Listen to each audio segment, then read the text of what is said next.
Hello and welcome to the Chaos. I'm Fetch, and with me today, winner of the most recent Treasure series, we've got SeanAngel. How's it going, everybody? Happy to have to take this interview. Been actually looking forward to this one, like majority of the day. So let's see. You got two Korvold lovers talking about Korvold. This is about to be a juicy interview. Yeah, anyone who knows the podcast knows my love of Korvold. I talk about it all the time. So I'm looking forward to getting to that and talking to Korvold, because having to I love getting to see Korvold actually get a win, get a big win here. Fantastic. Yeah, it's kind of like the wet dream for Korvold players to see it go into a blue dominant meta, a meta dominated by Kennen, Captain Sisse, Tivit, Blue Farm, and just come out with a dub. Yes, top 16 is really good, but we've already seen the top 16. We've seen one top 4. We've never seen Korvold take a win. With it taking that much needed win against some very, very, very good players and very good pilots of their decks, and respectively, I felt like that was kind of like the catalyst that maybe put a little bit more respect on Korvold. I sure hope so. It's here. We might want to respect this deck. Let's actually not count this guy out at any point in time. Mm-hmm. Before we get too in on Korvold, because we could go all day on this. Oh, 100%.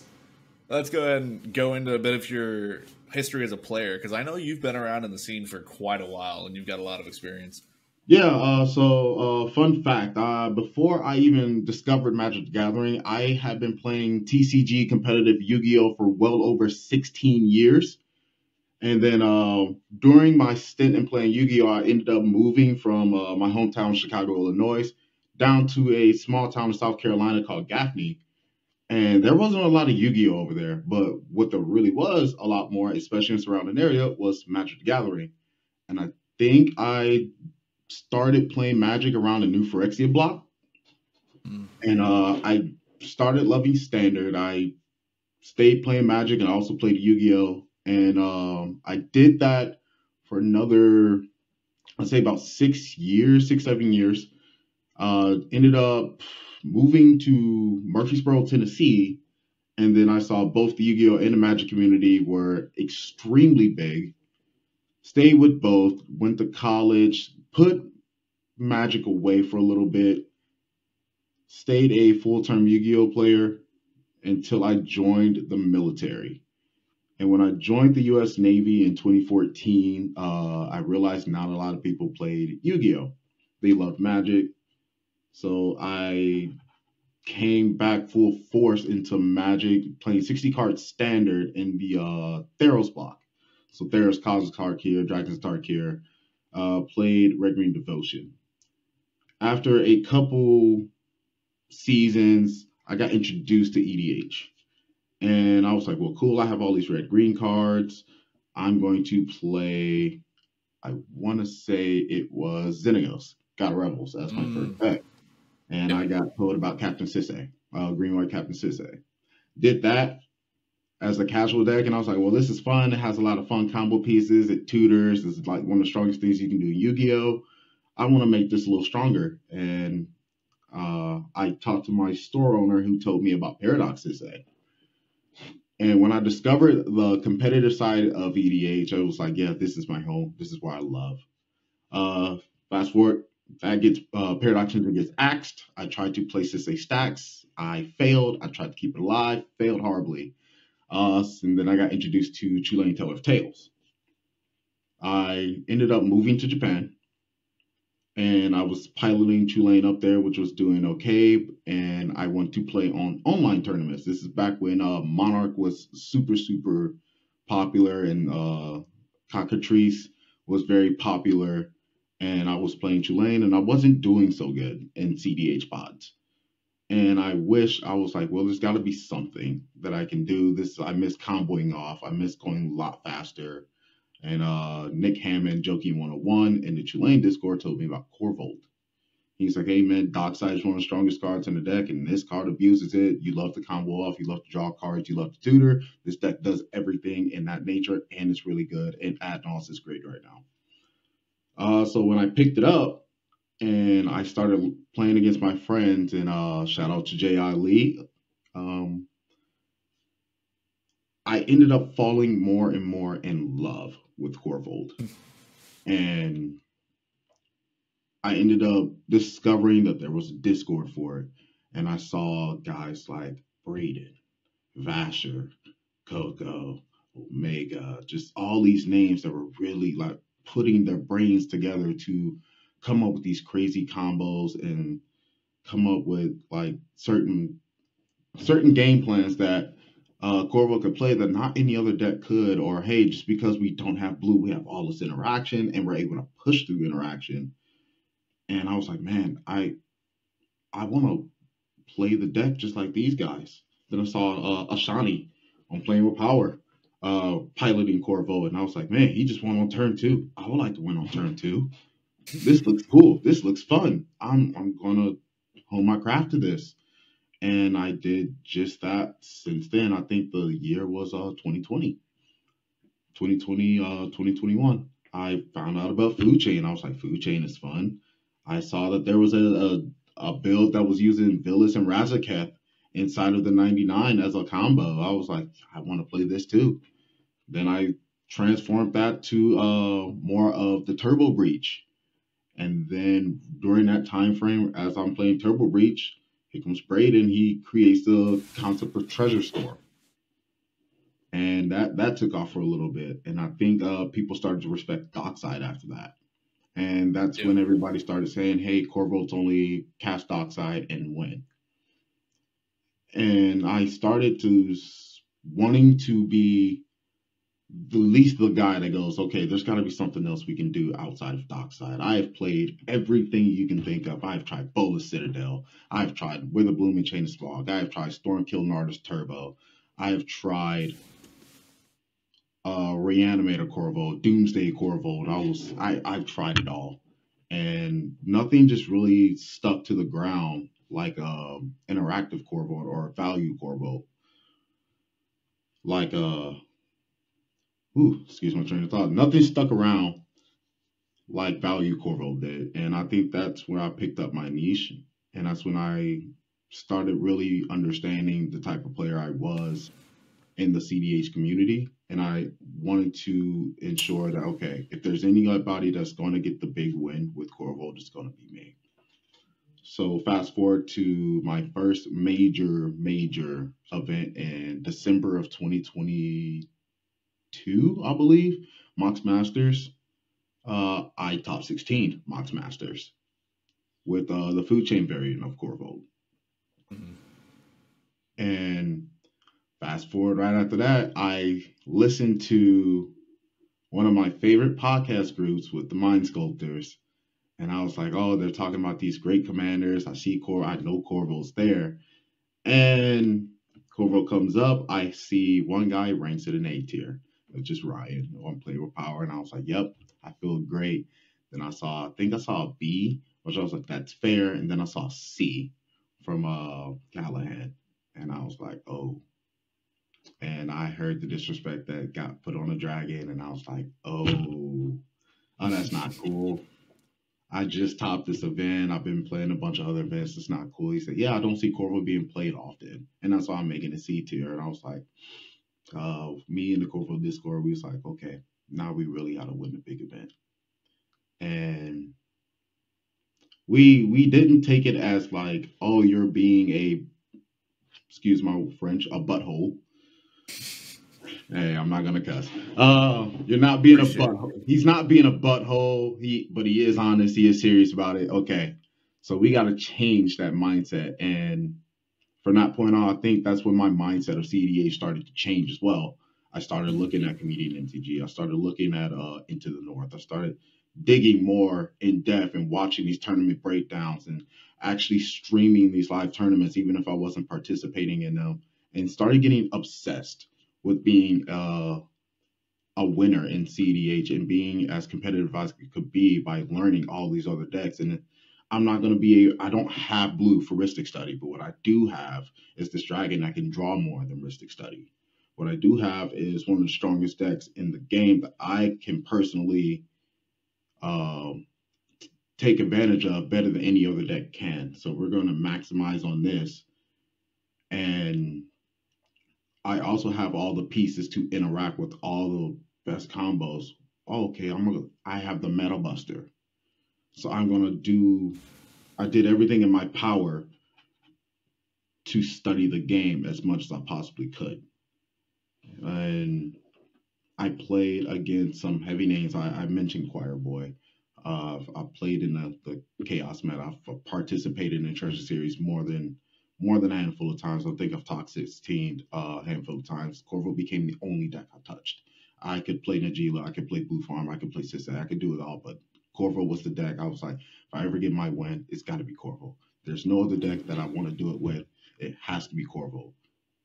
I put too many years, too much time, too much playtesting, too much theories, too much math in playing this deck for me to just put it aside and pick up Najila and win like every other Najila deck has. No hate to it, but I was like, Korvold is my baby, and I'm going to make sure I win with it. Yeah. Apologize that went on too long and my train of thoughts kind of everywhere. But when we do talk about a deck that I love so much, I put a lot of love and heart into it. And when I finally won uh, Chaos, I was like, okay, I can't. First off, I was coming in the top 16. That was it. I was like, okay. After round one, I drew. Round one, I drew, and that was fine. I drew against Waffle. I was like, that's okay. We'll take a point. It's better than nothing. The second round is when I went against Reaper, and uh, we ended up killing an Italian player. Went in a time, and I was able to establish a Technomancer loop for infinite mana and win the game. Okay, I now have 6 points. Round three shows up. I see I'm in pod one. I got paired up. Who and behold, I'm looking at comedian MTG in my pod. I was like, man, I've watched a lot of this guy's videos. I watched a lot of his breakdowns. This guy's a great player. He can pick up again, excuse my language. He can pick up chicken shit and turn it to chicken salad. He can pick up any deck and make it good. And I was like, okay, I got my work cut out for me. Everybody's like in that pod, they're just kind of nonchalant. We're just laughing, we're joking, talking about cereal. Like, who does this in a competitive tournament? I'm sitting here sweating bullets, and they're just like, it's another game. Comedian was a part of that game, and I ended up getting the win. When I was, if you were to look at the game from the beginning, you're like, this guy's out of the game. He's far behind. He 2-4 land. You're not really afraid of him. A Dockside resolving for 6. And then a Dockside going from 6 to 12. A Korvold dropping down with a bunch of draws. And then from that point on, we just do the stormy antics. I think somebody in the comments said Korvold was Korvolding. Korvold. Yeah. And after all of that, and I was able to watch the stream, I was listening to you guys like, yep, that's Korvold. Yep, that's Korvold. Please be Korvold. You're doing great. Don't stop. He's got the win. Wait, does he? Technomancer. Oh, what does this do? It's a corpse stance on a stick. He's going to reanimate the Dockside infinite times. And nobody can interact with it. Yeah, he's got it. Good game. Well played. Round 4, I see a bunch of household names. We decide to ID. We are tired, and I want to take a nap at that point, and I'm still riding high. Round 5, I see that I've made top 16. I'm happy. Let's go to round 5. We ID. Now here we are, top 16. I think before we get too much further here, I mean, in that round 3 game, talking about a lot of these Korvold doing Korvold things. People may not know what Korvold things are, so I think before we get too much further, start to break down some Korvold things, because, I mean, you talking about in your player history how Korvold has been through a lot. There's been a lot of iterations of Korvold. A lot of people are like, oh yeah, Korvold does reanimator things with big demons, and it's like, oh, you win off of that, or food chain Korvold, which, in my opinion, food chain Korvold's not even good. Like, Food mm, Chain Korvold still has some legs. Don't get me wrong. yeah, It's definitely not where it has legs. doesn't do anything, but it's compared to what I think has become the more or less standard variant of Korvold, which is what you're running, and some of the really concise creature combos, a lot of the flexible combos you can do. I think Korvold has become a very, very flexible, very uh, hard to interact with combo deck that can do some things that other decks just can't. Yeah, I can definitely agree on that. Korvold definitely does have a lot of areas where he can just, even if there is interaction being gone, he can just continue to put things on the stack. And by the time your interaction even has a chance to resolve, the game is most likely over. Mm-hmm. Cards like Emerge Zone, Crop Rot into an Emerge Zone does that perfectly. Again, Ruthless Technomancer does that perfectly because you're able to, if you are the deck that wants to play like an Entomb, like have that as a tech, and then maybe you don't get Dockside, but maybe you want to put a Dualcaster Mage inside of your graveyard. Technomancer can reanimate it like right then and there, and boom, now whatever interaction you had, you're about to counter it, or somebody cast an Adnals, you're about to copy it. Peer to the best, Intuition is about to get copied. There was a game, not in tournament, but I used Opposition Agent as a uh, basically a toolbox piece because I watched a blue farm player try to intuition. I had an entomb, did not get countered. I threw the agent in the grave and had more than enough artifacts on the board to reanimate a opposition agent on the stack and copied an intuition. Well, took the intuition, and it's something I've just kind of kept in. So yes, Corvold's more than just this. I'm going to combo off on top of you deck. It's a deck that also, when you think it's out, it's not. It's sitting there with many different tools in its hand to be able to interact with the board. I would say it's the non-blue blue deck, Mm-hmm. in certain aspect. I will also say there are certain cards like that we can use, like Mayhem Devil, for example. Mayhem Devil, yes, is an outlet to an infinite dark side, but it's also the counteractive to everybody else's dark side. It's also counteractive to Timno, who has a bunch of small weenies that can are susceptible to just be cracking one fetch land and killing a nest percent. No, it matters. Tinderwall can interact with the Mayhem Devil and be able to produce not only your 2 mana but take out another creature. We're able to utilize things like the Dualcaster Mage that we can basically get at any point in time. We're able to. I think Orcish Bowmaster is one of the greatest pieces in the format right now that we are also able to tutor up at every single point in the game if your meta calls for it. If your table is sitting there, you know it's not safe to dockside. You're not going to dockside on somebody else's turn, but you have 2 guys with Risk Study on board. Why not go for the Orcish Bowmaster? Definitely found myself trying to find Orcish Bowmaster more than dockside this entire tournament. Um, but I feel myself about to continue to go on, and we're just going to be sitting here for a while if I do. Well, we've been talking about Technomancer a few times here. A lot of people may not know what Technomancer does because Ruthless Technomancer doesn't really see play out of any deck other than Korvold. Mm-hmm. But in Korvold, it is such a consistent combo piece that also has some larger utility, as you're just talking about. Yep. So to explain Ruthless Technomancer, so first off, Ruthless Technomancer is 3 generic and a black human wizard. Whenever he ETBs, you may sacrifice another creature you control. If you do, create a number of treasure tokens equal to that creature's power. And it has a secondary effect for 2 generic and a black. Sacrifice X artifacts. Return target creature card with power X or less from your graveyard to the battlefield, where X cannot be 0. So if anybody's familiar with a card called Corpse Dance is an instant speed reanimator for 2 generic and a black that has a buyback cost of 5 that says reanimate the top creature card in your graveyard. And if you cast buyback, put this card back into your hand. Well, everybody knows the buyback loop for Dockside. So you'll bring Dockside out, and you'll have a sack outlet, either Rosera Seer or a Skirk Prospector, or like a way to kill it like Mayhem Devil, to where you could kill your Dockside Extortionist and then replay the Corpse Dance. The downside of our format right now was Ristic Study is the best card. So I don't want to try to Corpse Dance 100 times with somebody with a Ristic Study on board that's eventually going to either counter me or mind break trap me or silence me and keep me from doing it. From that point forward, I can't win.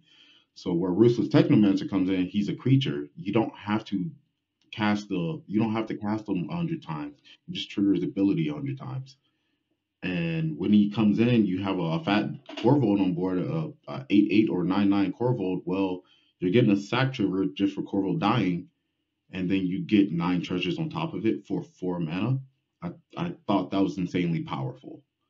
And you get to combo off with your focal winning piece and Dockside Extortionist.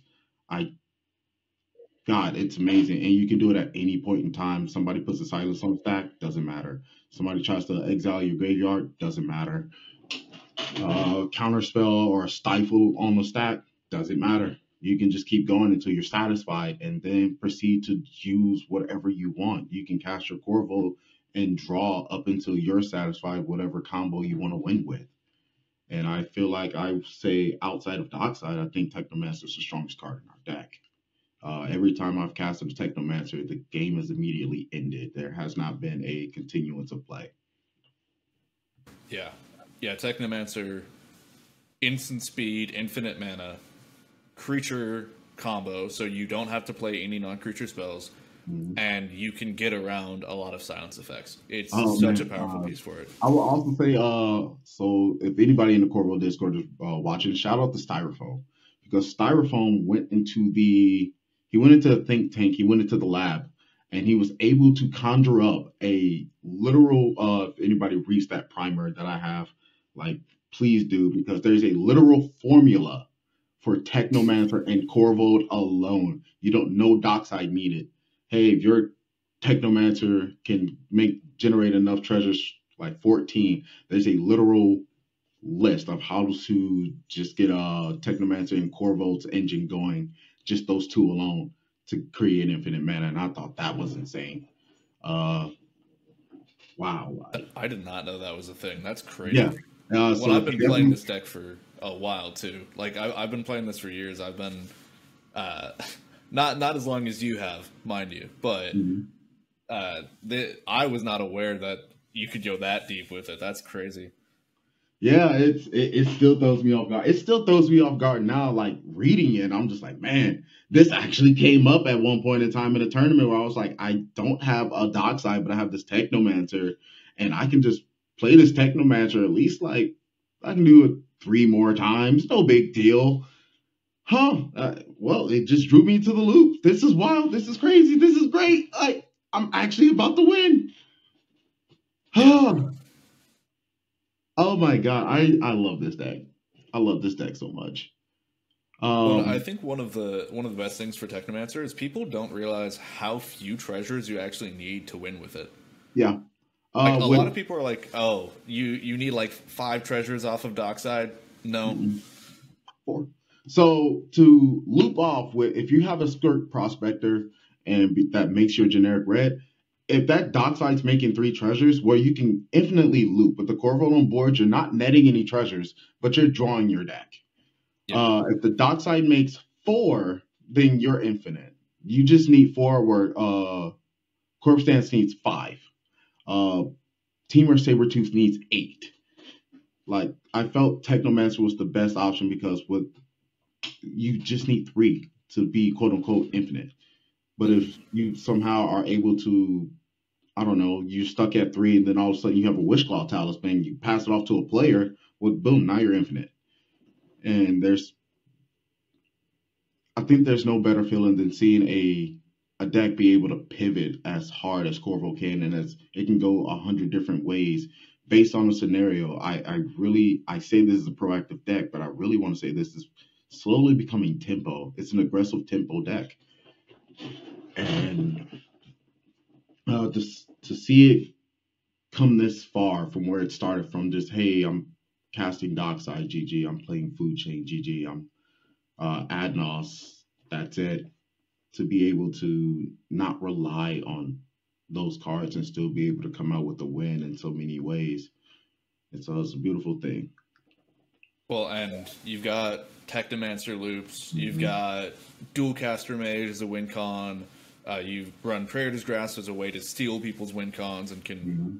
go and Praetor's Grasp for someone's Thassa's Oracle and win off of that. And now you have the inclusion of Orcish Bowmaster and Wheel effects as Yep. another win con.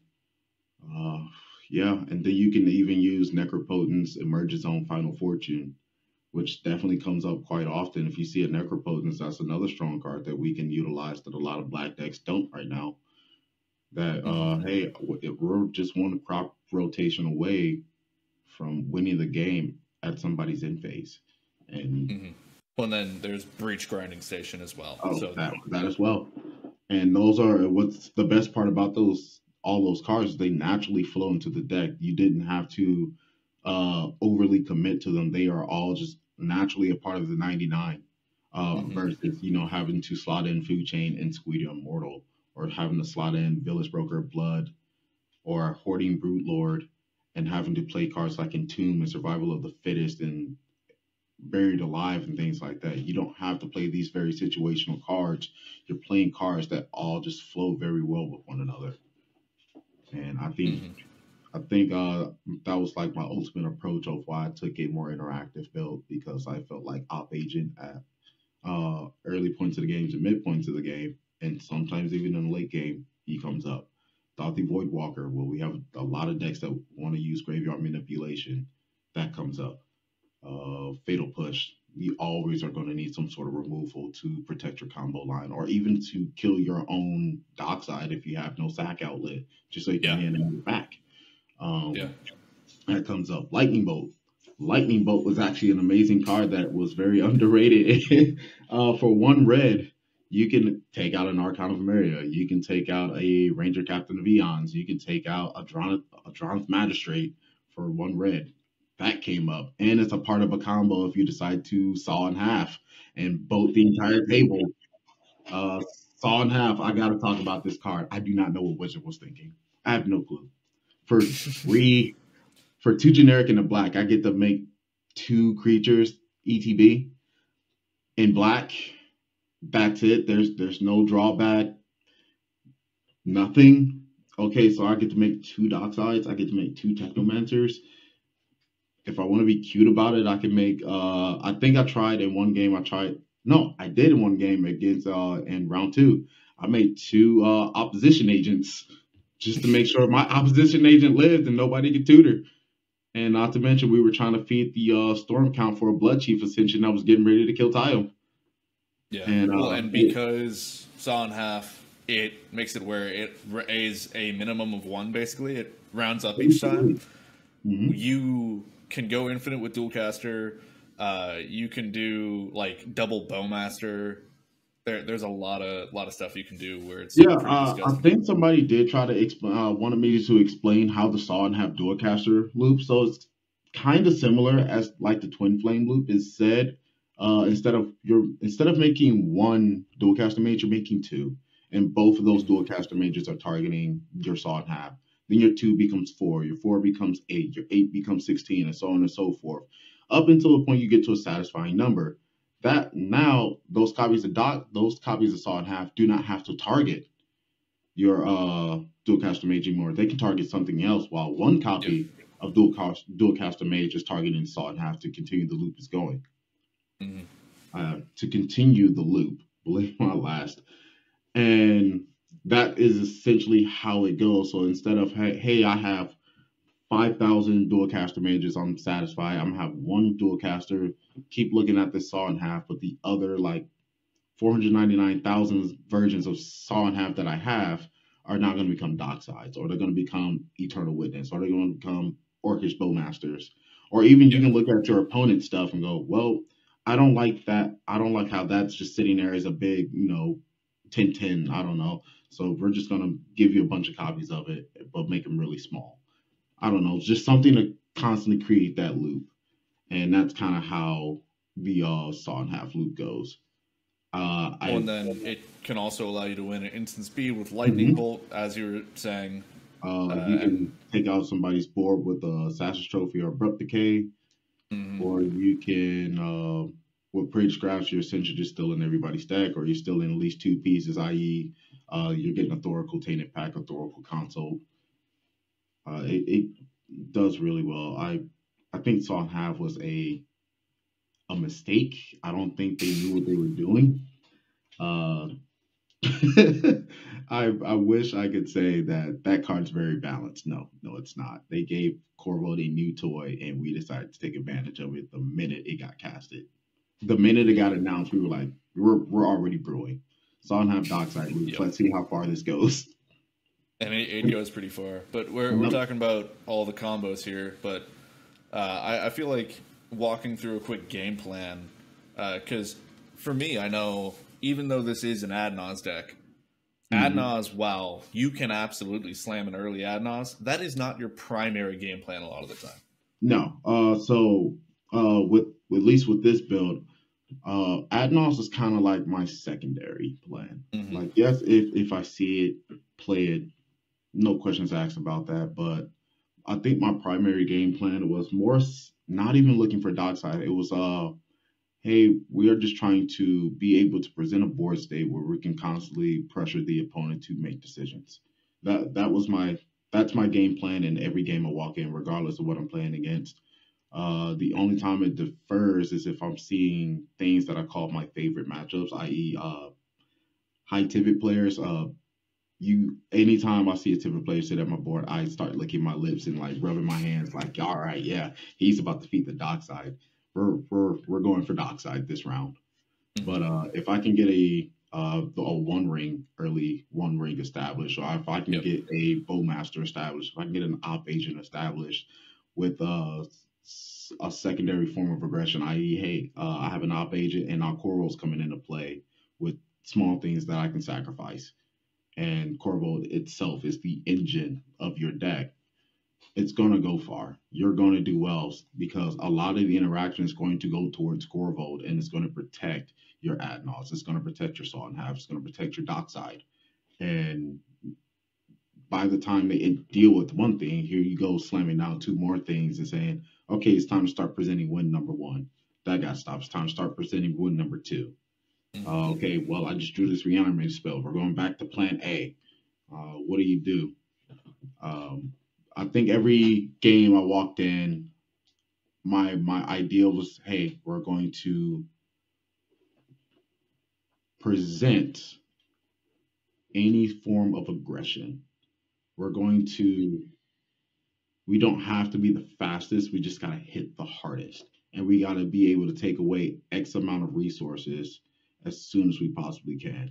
If I'm sitting across the table from a blue farm player, I'm like, okay, well, they're gonna have a better draw engine than you in the early game if you don't get lucky enough to see a turn two Corvold or a turn two one ring.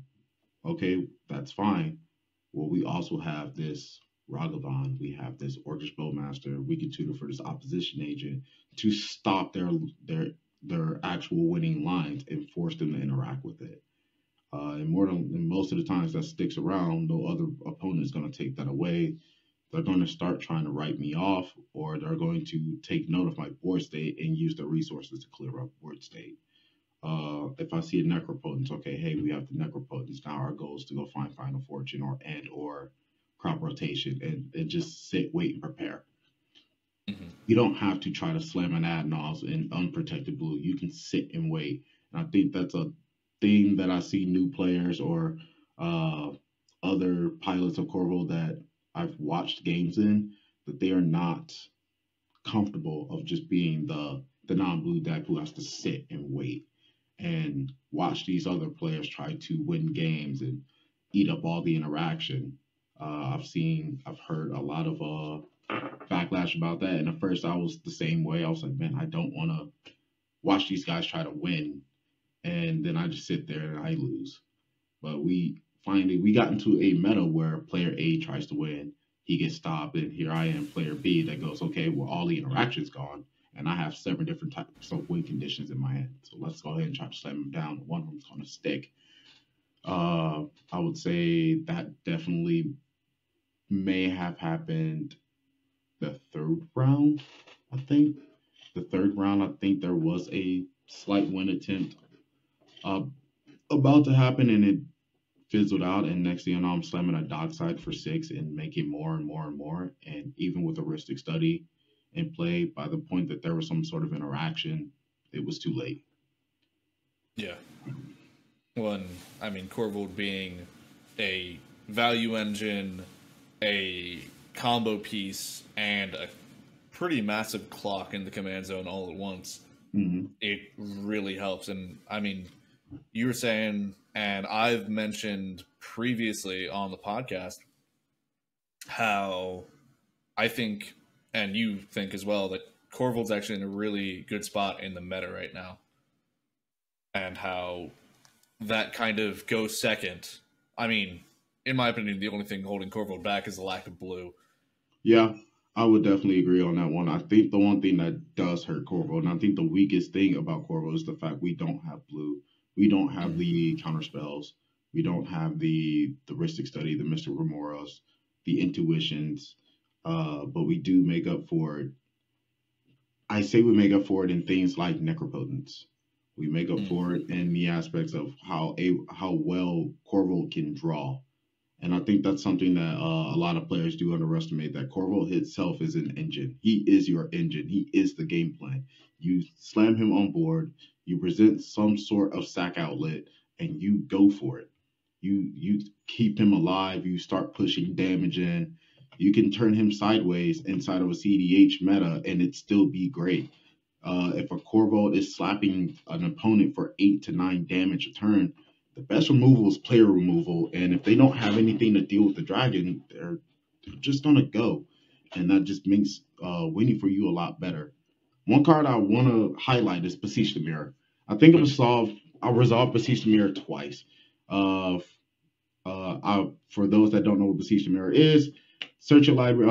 It's one generic, 3 black. Sorcery speed with bargain.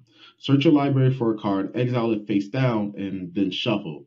If this spell is bargain, you may cast the exile card without paying its mana cost if that spell's mana value is 4 or less. Put that exile card into your hand if it wasn't cast this way.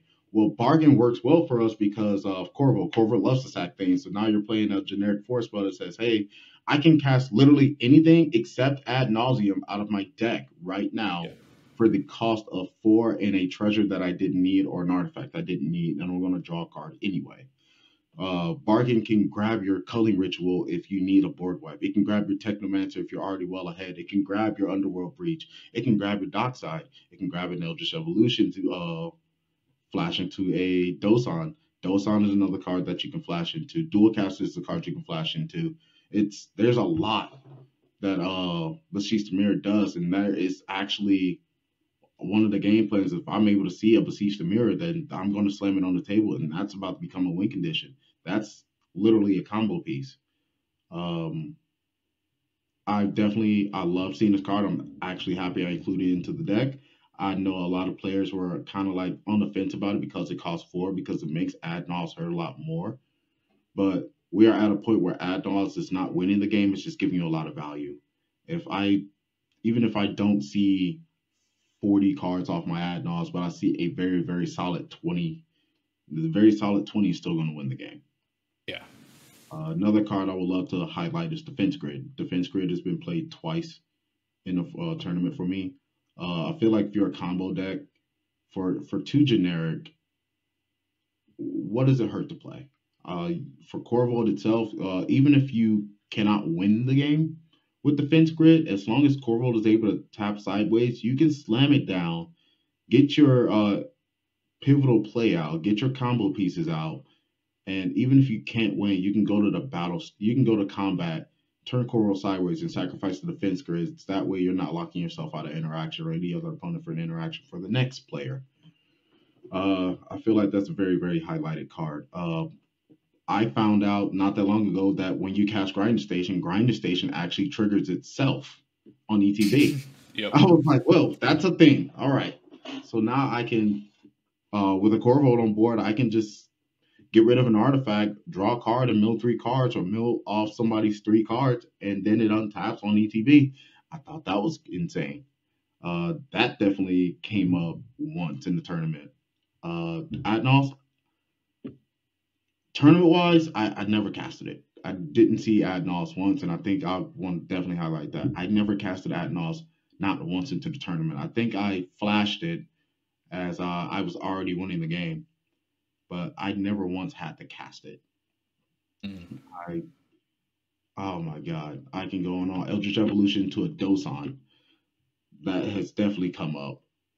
I I highly encourage anybody that is wanting to try something new, wanting to not play the normal CDH big four, big five, to give Korvold a shot, give Korvold a try. Or what I actually hoped for this tournament and winning this tournament, I was hoping that somebody would look at me who knew who I was, that knows all I play is Korvold. The only deck I've ever touched is Korvold. The only deck I've committed to all this time, all thousands of games, many of events, was Korvold. And I was hoping that these players, whether new or old, are able to look at their favorite decks and are like, man, I may be okay with Blue Farm, but I'm an amazing Derevi player.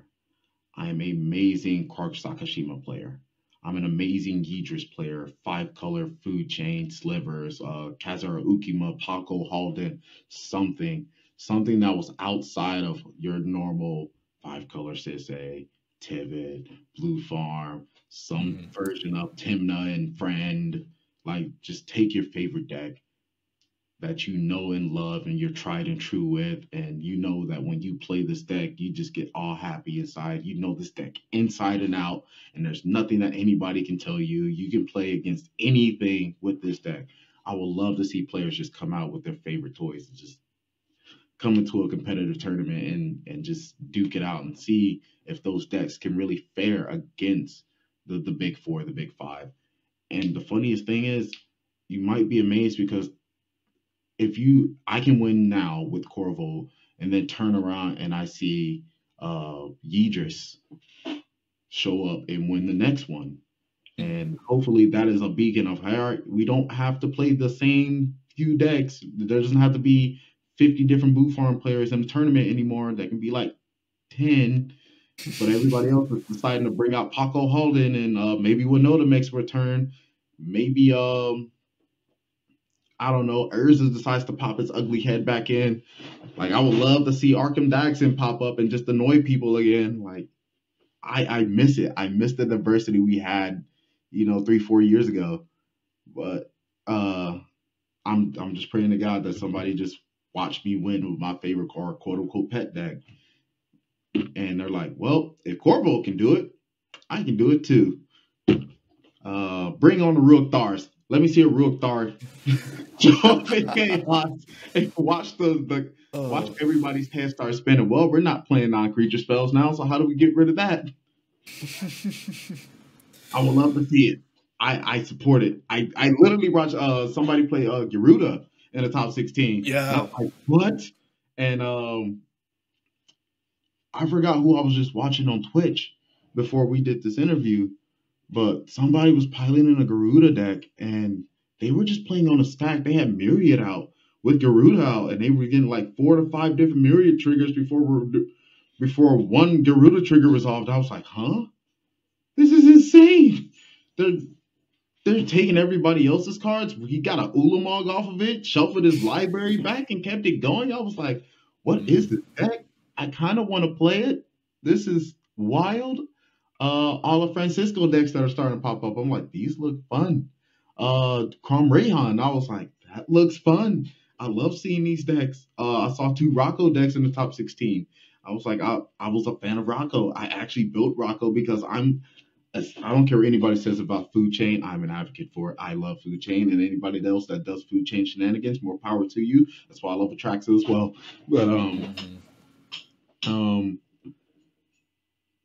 I saw Manuel in his Corvo build, and his Corvo build took me aback. I think it was I was getting ready to do the PDX Invitationals about a month ago. It was in Mox Masters. I saw this deck just pop out of nowhere. I said, "Yeah, Korvold made top 16 in Mox Masters," and I was like, "What? Okay, let me take a look at this deck. Hopefully he's playing something great. I really need the brainstorm right now. I need some fresh ideas." And all of a sudden, I'm looking at this deck and I'm like, "What the hell is this?" Yeah, legit. There's a prize statue. What is this? Chatterfang, Hitler's Plunder. He's killing people with squirrels. Yep. I'm for the madness right now. And I started delving in. I was like, he's playing aristocrats. Huh. Aristocrats is a lot harder to stop because there's not a lot of interaction that you can deal with creatures right now. And the fact that he's able to quietly assemble this aggressive board and he's able to turn sideways and push players to force interaction. This when things like Toxic Deluge has to come out. And even if Blue Farm's ahead in the game on board state, they got a deluge because this guy's like one creature away from comboing off. And I was like, this is insane. This is wild. I was so like taken aback. I saw cards like Strike It Rich inside of the 99. I was like, this is awesome. And I was like, I never thought about going aristocrats with Korvold, but man, and CDH, that's insane. And it's not like he did it for that one event. I started digging in, and he's got like 8, 9 other events he's topped in, and I was like, huh, I get to play against this guy in the top 16. And I wish I would have saw more of it. I did see him mulligan to 4, which was unfortunate going third. But afterwards, we got to sit down and talk. We shared deck ideas. I invited him to the Korvold Discord, and man, it's been a blast to have him. It's gonna be even better to be able to pick his mind and come up with more ideas with Korvold and see where we go. It's such a completely different take on the deck, and like I compared that to my deck, and I think it was like somewhere between 20 and 40 cards different. It was I had a 38 card difference. Yeah, man, and it's wild, and it goes to show like, hey, if you're a master at your craft, you can kind of bring everything to the table and do well. And I want to say that he's officially a master of his craft. I don't think any one of us can play aristocrat Korvold like he can. Nah, not like that, no. But hey, hopefully we get to see more of these people bringing their pet decks or whatever you want to call them. Whatever their master's at. I mean, I think of Choir Boy, who consistently performed with Captain Sisse. Not 5-color Sisse, 2-color Captain Sisse. Selesnya Sisse. And it actually plays almost like you had Paradox Engine again. Mm-hmm. It feels good. He can win on the stack. He can win on the upkeep. He can win in the instep. He can lock the board down immediately. I felt like I honestly wish I would see what that does inside of a Mox Masters or inside of a Chaos Treasure Series or a Lotus Con, because I feel like that deck would definitely, well, at least with him behind the wheel, that deck would give a lot of people a run for its money. Well, we'll leave it off here as a challenge to everyone. Just take whatever it is that you love and bring it to some of these top events and show people what you can do with it. Show people what the deck can do. Yeah, I definitely challenge somebody to step outside of the normal, pick up something that you know that deck inside and out, and you know for a fact if you were to go to your LGS right now, you could face whatever. I want you to try and take that next deck and play inside of a Mox Master and see how well it goes. I just saw some of the craziest things in the top 16. And if decks like Garuda can get in there, Heliod Radiant Champion, even though that has an amazing pilot. Heliod pilot is a whole different story. But that could be you. You could be the Paco Holden player nobody can stop. You can be the person that put a deck on the map like Winota was, or be the next Korvold King. Who knows? I just challenge everybody for one event. Let's just come up with the craziest top 16 we've ever could. And I'm talking some shenanigans that you never thought you'd see. I would love to see Chatterfang in the top 16. I'm just going to be honest about it. I am all for it. if I lose to squirrels, I am happy. I will be excited. Oh, before we close things off for good, any last shout outs, any last things you want to say? But definitely shout out to Chaos for putting on that spectacular tournament. I know it was a little long, but these events tend to be long. Shout out to the judges of that event. They did Mm-hmm. amazing. Anytime that there was gamer, I know I definitely seen judges in my game a couple times. There was one issue where my camera went blurry, and instead of giving me a game loss or a game warning, it was like, hey man, just show us your hand, put everything down, put a dice on top, make sure that nothing's moving. Go ahead and unplug your camera for like a few seconds, restart it back up, and if everything's good to go, continue play. And I remember I did that, and my camera had just got super blurry because it had been on for like 8 hours. It's a Yeah. small little Logitech camera. It's not supposed to be on that long. And it was like, all right, man, we're gonna stay in the game. We're gonna keep watching. We know you're not cheating. We just gotta make sure that everything is tried and true. And they worked with me. They helped me out. One even gave me advice on like an app I could download to make it a little bit better. And I was extremely happy. I've heard nothing bad about the judge calls that had happened, and I will. That's always great to hear, especially in webcam tournaments that kind of got a little stinker on it because of history of cheaters and all of that. The fact that they were so uh, laid back as well. They weren't. They were strict but fair. Oh man, I can't talk about the judges enough. They made this easier. And shout out to the players because I didn't hear not one issue about cheaters as well. Shout out to everybody. Not having being in a tournament this big of what was 100, 608 players, and not hearing not Yeah, one something story about crazy it. like that. Not hearing one story about somebody cheating. Hey, more power to you guys. Please keep that up. I love playing in webcam series. I'm trying to get my friends playing in the webcam series, and uh, having that boogeyman if there's constantly cheaters it sucks because I know these guys could do well, and I would love for them to be able to. These guys aren't as fortunate as a lot of players can that travel around and go to these events. Maybe they only have these webcam series, and being able to play in them, it would mean a lot to them. And to be, excuse me telling them that, hey man, I didn't experience a single cheater, not one, not one at all. When I was in the general chat, I didn't hear about one. Like it was amazing. Also, shout out to the Korvold Discord because obviously I wouldn't have gotten this far without those guys. Shout out to everybody that's come before me playing Korvold and helped me get there. Shout out to Choir Boy because he's definitely played a pivotal part in making me a better player. Mm. And more. The biggest one is shout out to everybody that gave me support in the last 2 rounds, especially you, because when I went back and started watching that stream and I was hearing the hype behind Corvo when everybody was kind of writing me off at the beginning, it made me feel good inside. It made me feel like I I had some sort of support, and I'm thankful for that. It was awesome. You guys made Well, me feel like a superstar for one day. I'm glad that you enjoyed the tournament as much as you did, and happy to see you coming out here smiling.